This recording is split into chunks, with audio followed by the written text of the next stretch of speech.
Alhamdulillah wa syukurillah.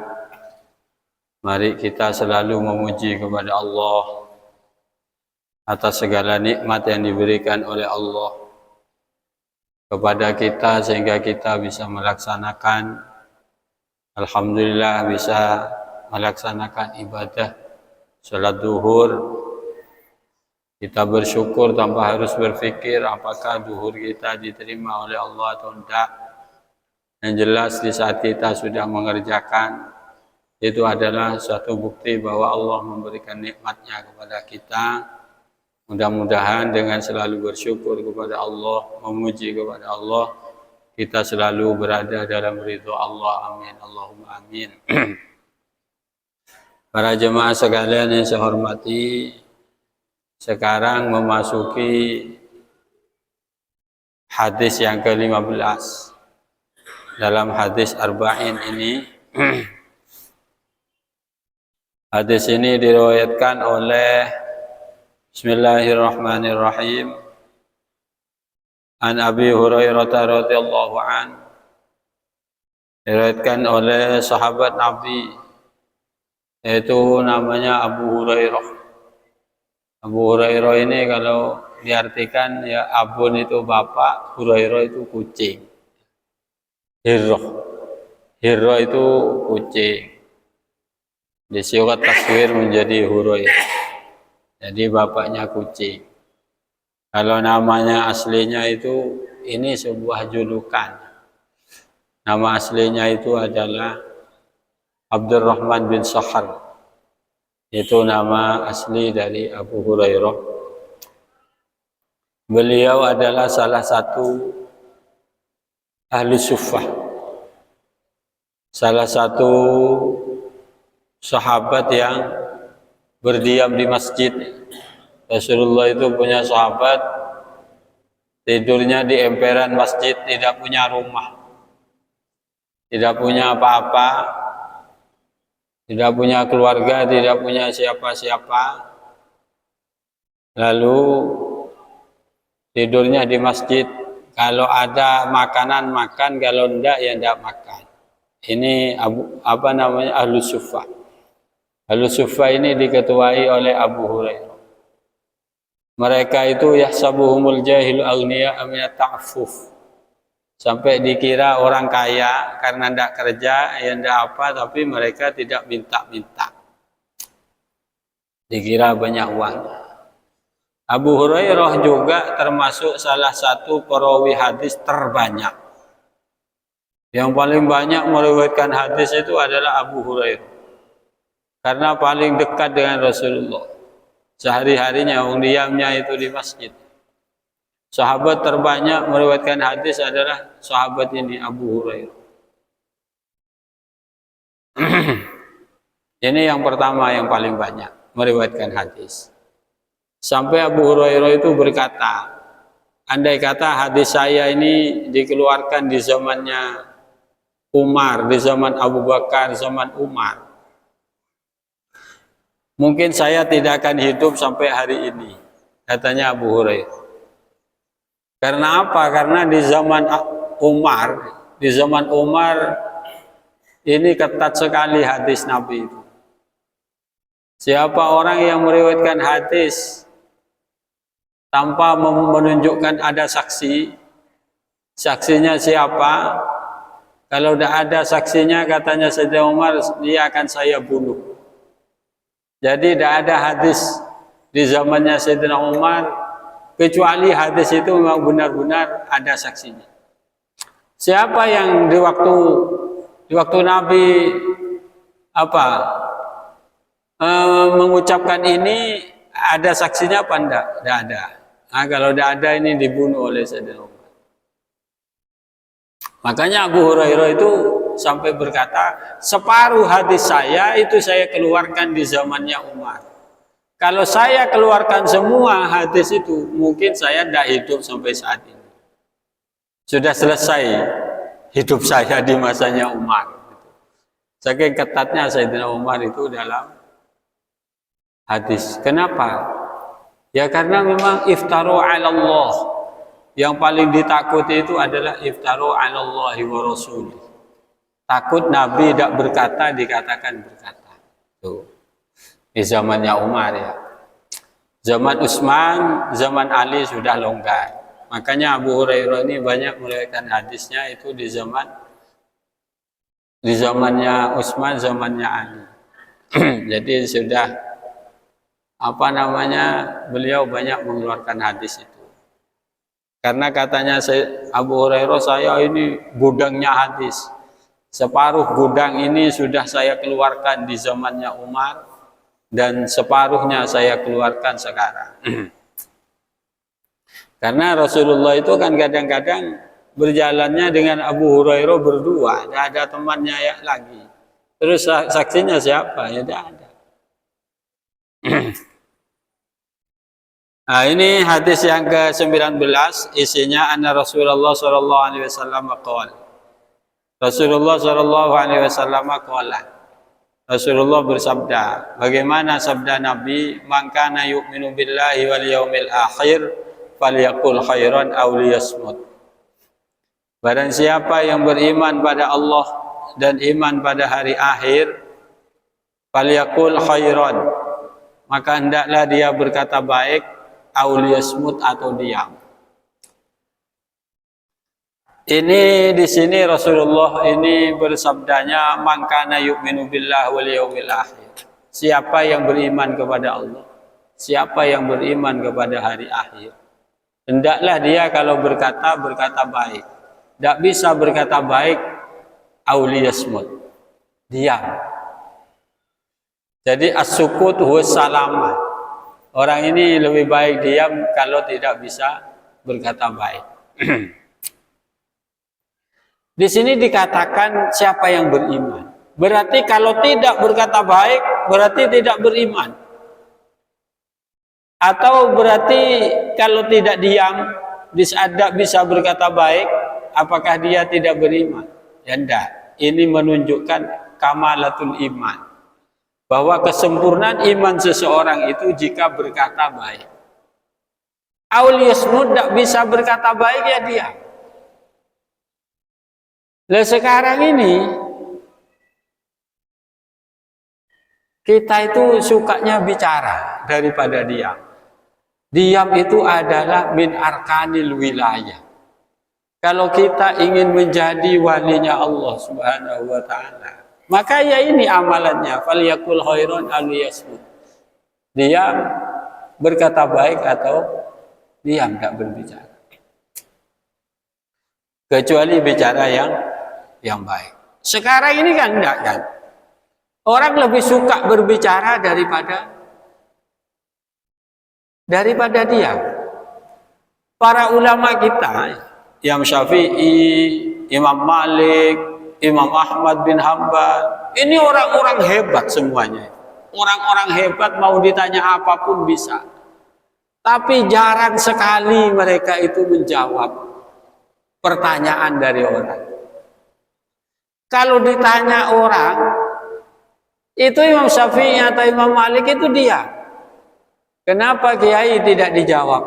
Hatta aro. Sampai saya tahu saya lebih baik bicara apa lebih baik diam. Jadi berpikir dulu saya jawab apa enggak. Bukan tidak tahu jawabannya, tapi beliau berpikir saya ini lebih baik menjawab atau tidak. Sampai hal yang seperti itu ulama itu berhati-hati di dalam menjaga lesannya. Sampai hal ini kan hal penting ya. Hal yang penting. Kita kadang-kadang hal yang tidak penting, bahkan fitnah, kita itu berbicara. Apalagi di medsos ini ya, di HP kita itu. Sangat sekali kita itu berbicara hal-hal yang tidak berguna. Bicara hal-hal yang tak ada gunanya. Misalnya kalau sekarang yang lagi hangat-hangat, siapa pendukungnya Roy Suryo gitu. Ya, ini jawab semuanya itu. Nah, perlu apa bicara ini? Perlu apa? Siapa pendukungnya Jokowi? Itu tidak ada hal yang penting sama sekali. Sayati zaman, katanya Nabi itu, sayati zamanun ala ummati, akan datang satu zaman pada umatku, al-qa'id khairun minal qa'im, wal qa'im khairun minas sa'i, wal muttaji khairun minal qa'id. Akan datang satu zaman bagi umatku adalah orang yang tidur lebih baik daripada orang yang duduk. Orang yang duduk lebih baik daripada orang yang berdiri. Orang yang berdiri lebih baik daripada orang yang berjalan. Orang yang berjalan lebih baik daripada orang yang berlari. Itu maksud dari hadis ini apa maksudnya? Bukan tidur-tidur, bukan. Orang yang tidur lebih baik daripada orang yang duduk. Artinya orang ini pasif, tidak berbicara, tidak berkomentar. Lagi komentarnya komentar apa? Tidak ada gunanya. Bahas masalah MBG ini, bahas kayak orang hebat saja. Ngurus keluarganya tidak bisa, ngurus negara. Sampai tidak bisa, tidak ngurus istri dan anaknya. Jadi baik. Kok sampean mau mengurus negara Indonesia ini seakan-akan pemikir yang hebat. Negara ini akan baik jika para keluarga ini mampu mengurus keluarganya masing-masing. Coba, apakah negara ini baik tergantung Prabowo? Prabowonya sebaik apapun, kalau keluarga di rumah masing-masing itu rusak negara. Makanya Nabi itu bersabdanya al-qa'id khairun, al-muttaji khairun minal qa'id. Yang tidur lebih baik daripada yang duduk. Artinya yang tidur ini pasif, tidak ikut berkomentar hebat, seakan-akan dirinya orang yang hebat. Wal qa'id, yang duduk lebih baik daripada yang berdiri. Yang berdiri lebih baik daripada yang berjalan lebih baik daripada yang berlari. Yang berjalan ini, yang tangannya ini loh berjalan. Lewat komentar-komentarnya. Ada fitnah sedikit, hebat sekali menyebarkan fitnah itu. Sesuatu yang tidak ada gunanya. Kalau sampean ingin baik itu bukan presidennya yang harus baik. Bukan bupatinya yang harus baik. Tapi keluarga kita itu baik. Coba masing-masing rumah ini orangnya baik semuanya. Tidak butuh bupatinya sejahat apapun, orang itu baik semuanya. Kenapa? Karena keluarga ini baik. Masing-masing rumah bertanggung jawab. Suami bertanggung jawab kepada istrinya. Bapak bertanggung jawab pada anaknya. Ibu bertanggung jawab pada anaknya. Akan tidak baik bagaimana? Sekarang ini salah sedikit presidennya yang salah, bupatinya salah, salah, komentarnya kemana-mana. Apa ini tidak penting? Ya penting, tapi dalam hal-hal yang sebenarnya tidak sangat penting. Kita itu membaca sejarah, banyak pemimpin-pemimpin dari dulu itu. Pemimpin-pemimpin diktator itu banyak. Ada seorang pemimpin Islam itu dulu yang para imam dibunuh. Termasuk saat itu adalah Imam Ahmad bin Hambal ini sampai 15 tahun di penjara. Tapi masyarakatnya tenang. Kenapa? Ya karena keluarganya baik-baik. Di dalam keluarga diciptakan agama, diciptakan pendidikan, sehingga tumbuh dengan baik.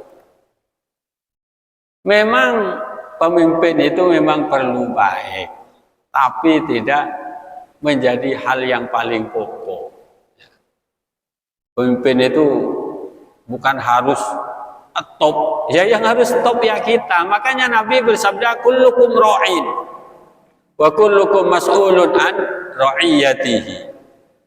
Setiap kalian itu loh pemimpin yang bertanggung jawab kalian itu.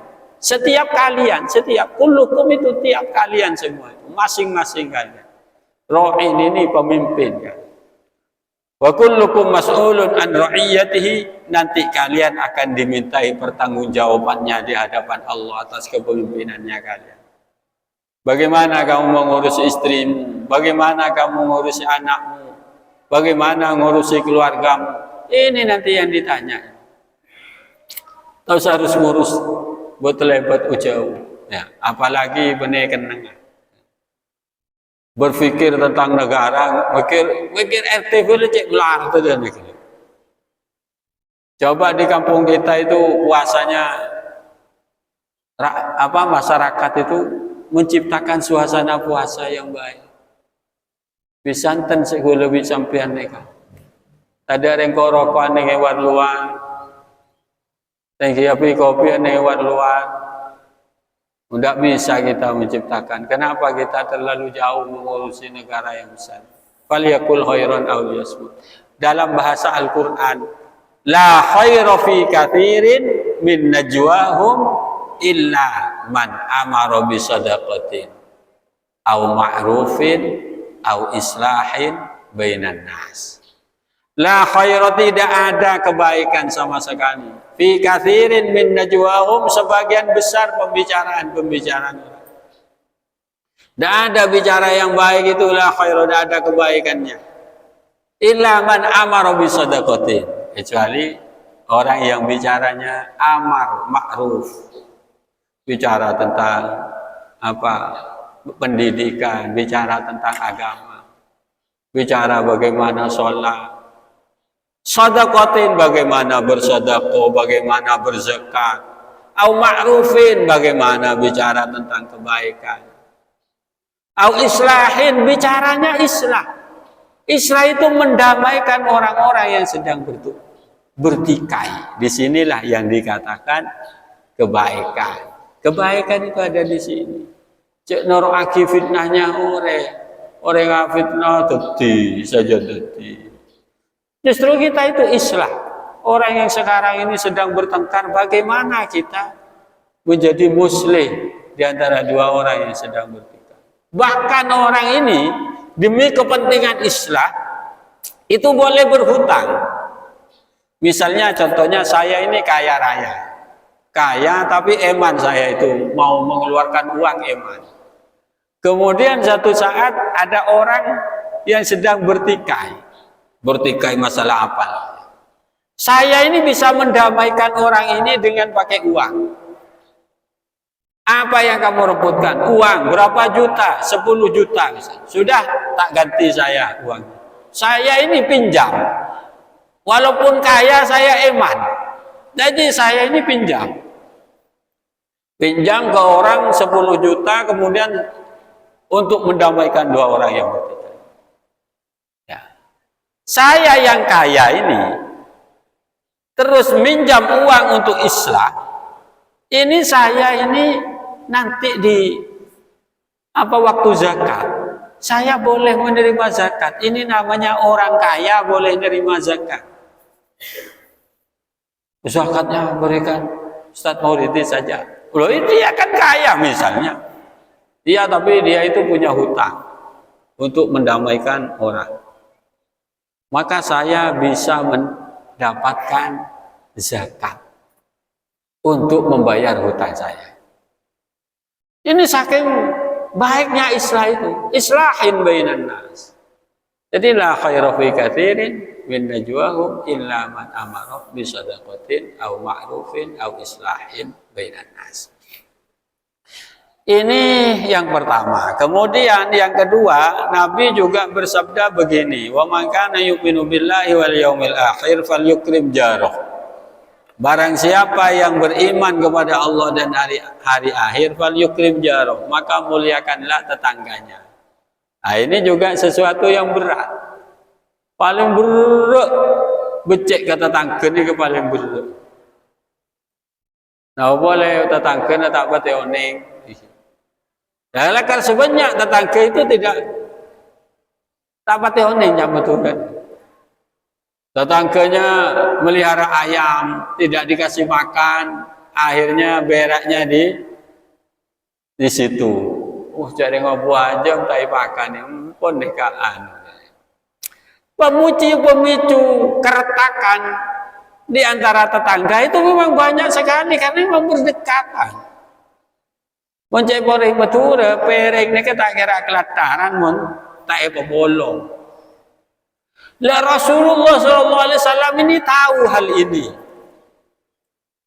Tahu hal ini sampai Rasulullah itu mengatakan fal yukrim jarum. Kamu harus bisa memuliakan tetanggamu. Jadi baik dengan tetangga ini adalah satu kebaikan dan inilah yang dikerjakan oleh para ulama-ulama kita. Dulu Syekh Hasan Al-Basri ini salah satu ulama kita itu punya rumah susun. Yang di atasnya itu rumah yang sebelah atas ini rumahnya orang kafir, rumahnya orang non-muslim. Ini tiap hari kencing yang dari atas itu netes ke bawah. Tiap hari ini. Syekh Hasan Al-Basri ini tidak pernah protes ke tetangganya yang di atas itu.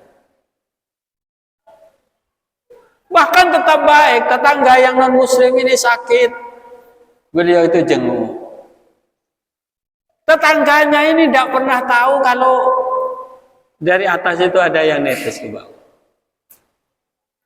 Suatu saat Syekh Hasan Al-Basri ini sakit. Jadi tetangga yang non-muslim ini jenguk ke bawah. Wah, ini pas tahu kalau dari atas itu netes. Apa katanya tetangganya? Beginilah orang Islam. Orang Islam yang mengikuti ajaran Rasulnya. Mereka sangat baik sekali. Sejak saat itu orang ini langsung masuk Islam. Langsung asyhadu an la ilaha illallah. Banyak sekali ini ya. Cerita-cerita yang kayak gini ini banyak sekali. Bagaimana kita itu baik kepada orang yang tidak baik. Karena memang Nabi itu merintahnya aneh memang. Silman koto aka itu. Wa'ati man mana aka. Wa'fu amman zolamaka. Itu sabdanya Nabi kan gitu kan. Silman ko'atan man koto aka. Kalau ada orang yang putus hubungan dengan kamu, bermusuhan dengan kamu, ini yang sil yang kamu sambung. Aduh, apa tadi nyapa? Ini kan tarik. Bon kita kan apa tadi nyapa? Apa tak jawab? Wah aja. Anu ya jentet iya kayak mon bingkok lah karena tepak yang ada cum nyapaan. Itu kita. Padahal Nabi merintahnya silman kotoan. Orang yang putus dengan kamu itu sambung. Wa'ati man manaka. Berilah orang yang mencegah kamu. Artinya orang yang ke kita itu sangat eman, sangat kikir sekali. Ini oleh Nabi suruh beri ini. Berilah orang itu. Wa'fu amman zalamaka. Dan orang yang zalim kepadamu itu maafkan. Jadi memang perintahnya Nabi itu memang sesuatu yang berat tetapi sesuatu yang sangat berharga sekali. Karena Nabi SAW mengatakan, "Man kana yu'minu billahi wal yawmil akhir falyukrim." Kamu iman apa enggak? Falyukrim jahrahu. Muliakanlah tetangganya. Yang terakhir ini daunnya Nabi itu, "Wa man kana yu'minu billahi wal yawmil akhir falyukrim dhaifahu." Barang siapa yang beriman kepada Allah dan hari akhir, ya falyukrim dhaifahu, maka muliakanlah tamunya. Tamunya suruh muliakan. Kalau kedatangan tamu itu dimuliakan. Tamu ya sir apa ya? Tamunya itu siapapun saja kita muliakan kalau orang bertamu kepada kita. On mangkene keketamuan orang melarat, orang miskin lagi, itu problem tarkan lagi antara utang ya kan dan ikan. Nah, karena memang kebaikan ini ya, kebaikan itu tetap kebaikan. Jangan sekarang kan disalahartikan kebaikan. Baik kepada orang itu sekarang ini apa mindset berpikirnya itu mengatakan, "Weh kalah kalian." Jadi kita nolong orang. Misalnya orang kerja membangun rumah, kita nolong. Rumahnya bagus, ganteng. Kita nolongin. Kemudian pulang nggak dapat apa-apa. Diberi apa kayak senolongnya ini desa? Beri apa kok jama kute tak ada kan deh. Lah kita merasa dibodohi di saat kita nolong orang. Padahal tidak begini ya. Ya. Man amila solihan fali nafsi. Orang itu kalau berbuat baik sebenarnya berbuat baik pada diri sendiri. Jadi kalau kita baik itu bukan berarti baik kepada orang sebenarnya. Berarti kita itu sebenarnya baik pada diri kita sendiri. Tidak mengharapkan apa-apa di saat kita menolong orang. Jadi jangan dikira baik itu berarti menyaman orang. Jangan. Kita kan saat ini kan begitu pikiran kita itu. Ya nyaman arwah kan begitu. Saya adalah sok. Nah, berarti ini tidak apa? Tidak menghayati ajaran Rasulullah Shallallahu Alaihi Wasallam. Saya kasih contoh ini sahabat yang fal yukrim dhaifahu ya. Ada sahabat ini Nabi sebenarnya yang kedatangan tamu itu. Nabi ada tamu pada Nabi. Nabi ini tidak ada yang akan diberikan oleh Nabi itu tidak punya. Tidak punya apapun tidak ada di dalamnya Rasulullah SAW. Lalu Nabi itu bersabda pada sahabat itu, siapa yang bisa menghormati tamu saya? Saya ya Rasulullah. Ini yang ngacung ini orang miskin yang ngacung. Saya ya Rasulullah. Oh ya, bawa itu ke rumahmu tamu itu. Tamu malam. Nyampe ke rumah, si sahabat ini tanya pada istrinya, ada makanan untuk diberikan kepada tamu ini? Tidak ada, katanya istrinya. Yang ada hanya makanan untuk jatah anak kita.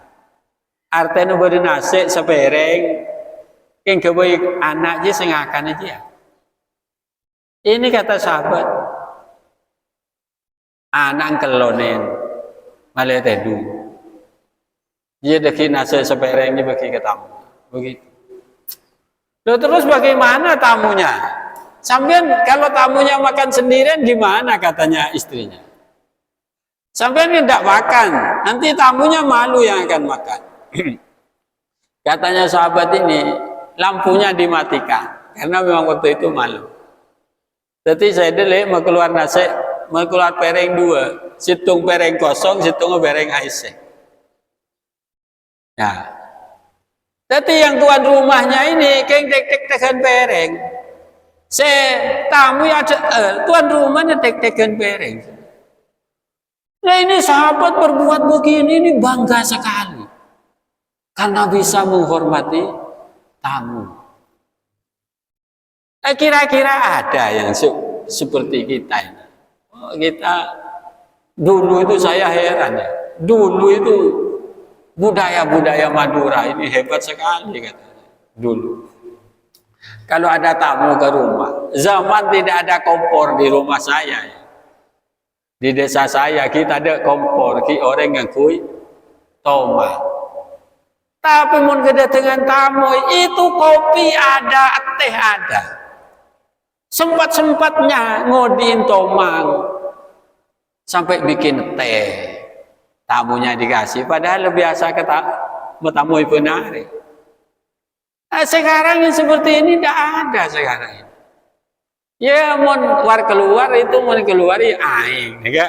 Alhamdulillah keluar aing ada nega. Keluar aing, alhamdulillah. Nah, ini letak fal yukrim dhaifahunya mana? Orang Madura terkenal fal yukrim dhaifahu dulu.